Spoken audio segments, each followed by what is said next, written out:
Hello, there's been a lot of questions about the insides of this Behringer. When I last took it apart, I only took it apart just to repair a little problem on it. And I didn't really get deep down inside to show people what's actually inside this thing. So this video, we're going to take it apart, you know, get much deeper. Anyway, no time like the present, screwdriver time. Before you tip this thing on its back, it's probably a good idea to take out the Firewire USB audio interface, because it's got these little nodules sticking out, and when you tip the whole thing on its back, it's going to be resting on those two pieces. So we'll always take this piece out. Well, I'm going to take this piece out first and put the screws with the item that you've taken out, like so. Now then, as you may have seen in the other video, the way to get into this is by taking off these side panels. So when you've taken the sides off, then we have black screws on the bottom here, all the way along. And then once you've taken out the black screws there, you've got the silver ones across the top here. All these have to come out as well. Now, on the back, there's a row of black screws there as well. So these are going to have to come off. Now, after tugging around for a while, after taking all those screws out, it still wouldn't come out. And there's one in the dead centre underneath that you have to remove. I mean, I removed it last time and totally forgot about it this time. Anyway, this should, if we're lucky, yeah, it feels like it's going to open up now.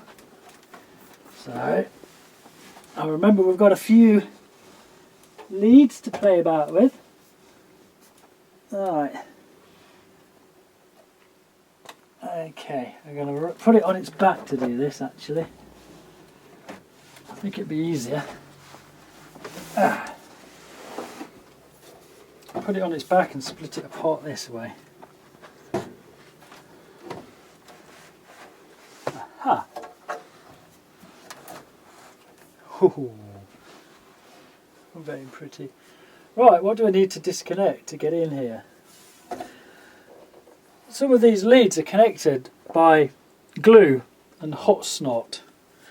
So they've got to be pulled apart. I'm just trying to split the top from the bottom so we can... No. You swine. Okay. Plug here. We can get that one out. As long as we cut this glue away first. Alright, how far are we? Take this one off. Okay, what have we got left? We've got two more wires. Okay, this one's down. Oh, that's strange, that one has no glue on it. Why? Right, I've taken out all the connecting leads from the top to the bottom. So, we'll start with the bottom. Get this out of the way. Nice thin mixer there. Back in a minute. So this is the 32 input version. 8 per one of these boards. 2 stacked there, 2 stacked there. But I want to basically get to the bottom board here, which is the main processor. That's got all the magic on it. So what I'm going to do is, to get to this bottom board so we can have a good look down onto it, I've got to take off these two top boards. But to do that, unfortunately, I've got to take off 2 screws. 2 screws, 32 sets of screws there, just to release the plugs. Oh well, no time like the present. I won't make you wait while I go through them all. I'll just... So, I've taken out all the screws of the plugs at the back there. And now... one problem after another.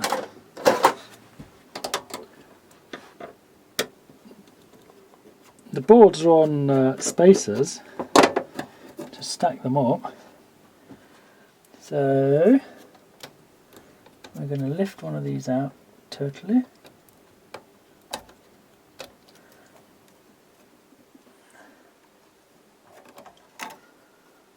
Hey! Not a lot on the bottom there. As you see, it's just an identical board times 4. Sorry, there's 8 inputs on each board and 4 lots of boards.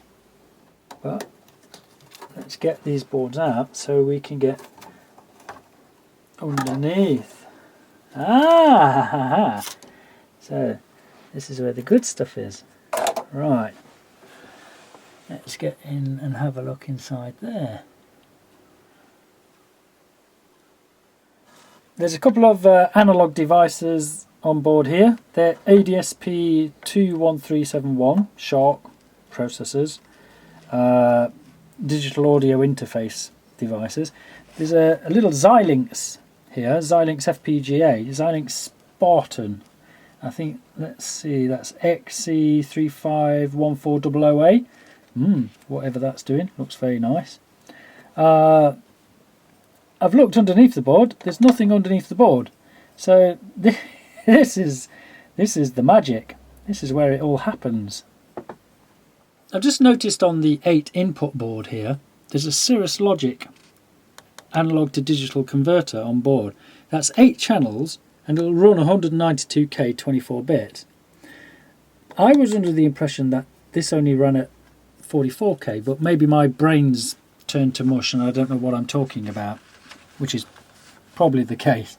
Little Atmega Atmel 8A, Atmega 8A on there, and these are all the little digital ins and outs. You know, all the famous Midas magic going off in here somewhere. Now, coming to the output boards, again, there's 8 outputs per board. There's 2 on this one. And again, you notice the little Cirrus Logics, and that's the CS4385s. That's digital to analog converters. Again, 192K 8-channel digital analog converters. Direct stream, digital mode, non-decimating volume controls, and all voodoo and black magic and witchcraft that goes off inside that little thing there. Very nice. Let's get into the power supply. This bit underneath here, the angle piece, will be the fan, which will most likely draw the air across the power supply because it's got the holes in that end and the exit to the fan underneath here. Mind you, I'm saying all that, I ain't even took it off yet to see if that's correct. But looking at the shape of it, that's the most likely thing that it's going to do. So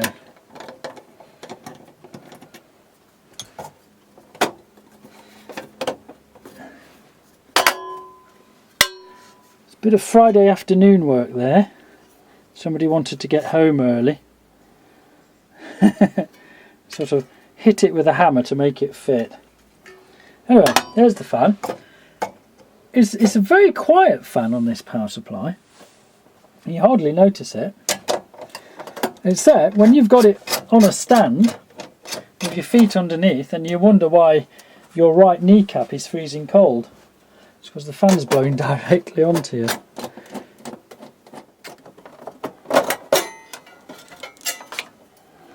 Very nicely made.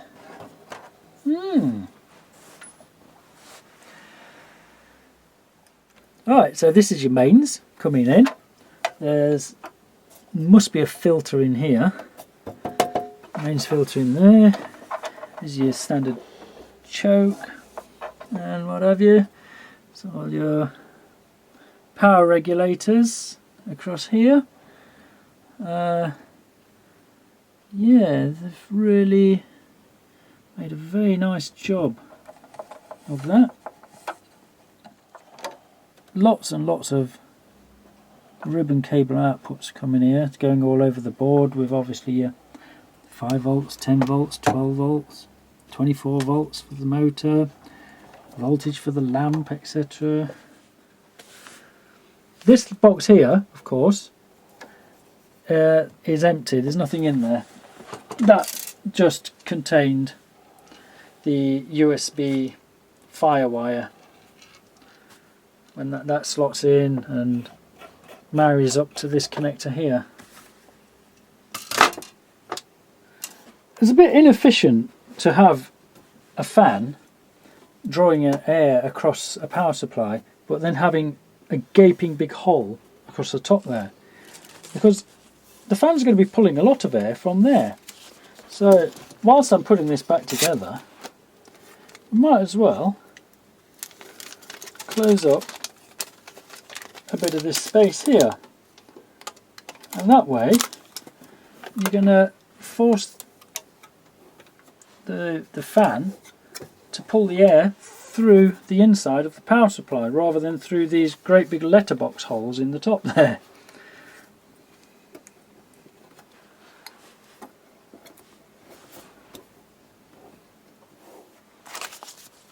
Just a bit of attention to detail, Behringer. Now we're going to lose this bit and bring the top in and have a look, see what's underneath in the control gear. Right, we've done the bottom, now we're going to go onto the top and have a look inside there. You've already seen in my previous video, we've already had one of these sections off with the 8 flying faders on there. I don't really think there's a heck of a lot of exciting stuff underneath here. It's all just going to be switchgear, logic, you know, sending data backwards and forwards, and obviously the colour screen is inside there, but not a terrible lot of fantastic stuff, but let's have a look anyway. 6 mute switches down here. I hope I'm keeping track of all these plugs. Look at that. Can we have it, please? Thank you so much. Yeah, there you go. Not terribly exciting. There's your 6 mute select switches. I like all these little modules because they can obviously reconfigure a lot of this mixer and make different variations of it. You've got the Behringer with the 16 channel, the Behringer with the 32 channel, you know, they're making lots of different mixers now, and I bet you they're using a lot of these same boards in them, just different configurations. There we go. Now these are nice little boards. You've got those continuous rotary encoders here that go on and on forever. Another 4 sets of miniature LCD displays, and you know, they'll change colour underneath and what have you. Lots of nice little switches everywhere. I have noticed using this, sometimes the switches feel a bit, you know, like they don't want to go down very well. They're not the greatest design, but obviously they've got to make this to a budget, and I think they're doing really well for the price that they sell them for, because there's a lot for your money on one of these mixers, that's for sure. So what should we do? Just stack all these up in a big pile somewhere, maybe? I don't know, and then guess how it all goes back together afterwards, like a giant jigsaw puzzle.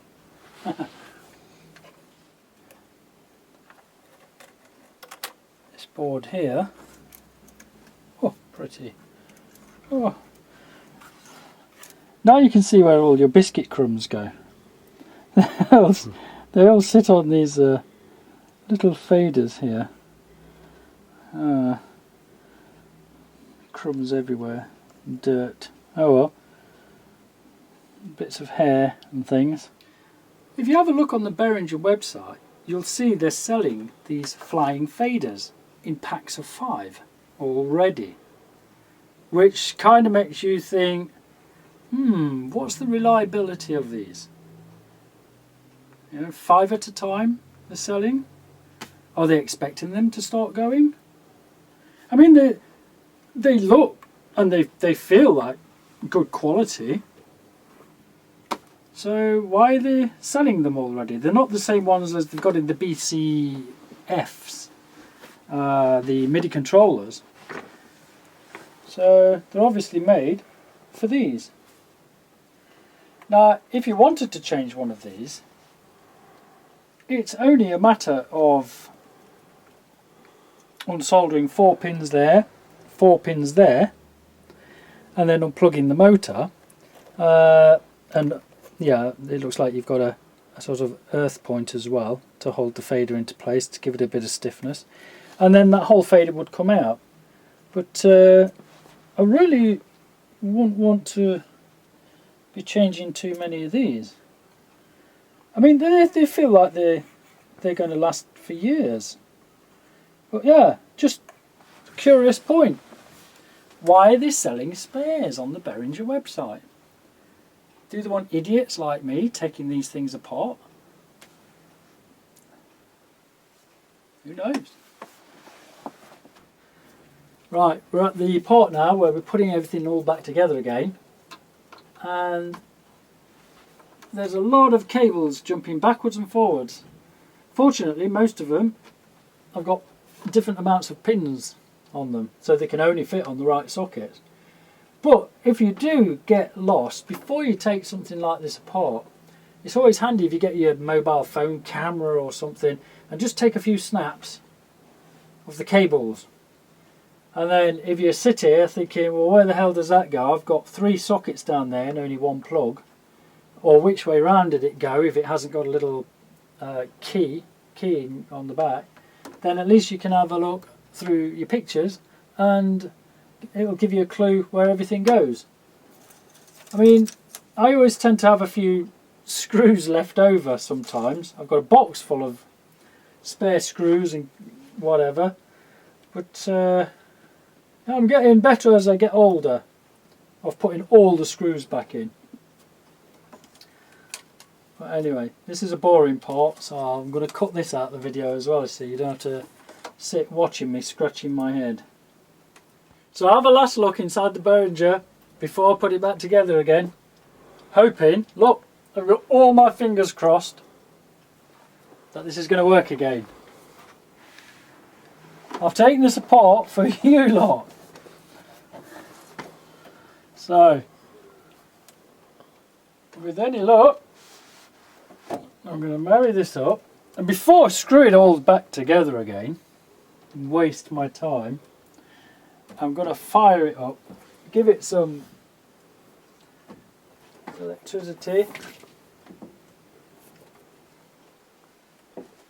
Strange it doesn't fit now. Right, that side's on. Okay, it's not the end of the world yet. Now, before I screw it all back together again, because I could forget something.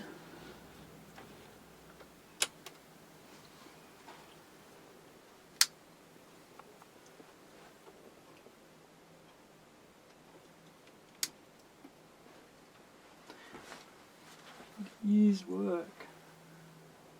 Please. Yes! It's still alive after all that.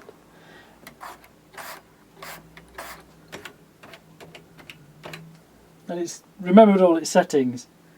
That's why I had them set up on the effects earlier. Right. Okay, so it's still running. That's the second time I've taken it apart. I'm not going to do it a third time. We've seen everything there is to see inside this thing, really. Now I'm going to put all the sides back on, stick it back into my music room, and just make sure everything's running okay. So back with you in a moment after I've put all the screws back in. So the mixer lives another day. All seems to be working again, so I've not left out any cables and I've not saved any screws. I think all the screws went back in this time. Well, thanks for watching.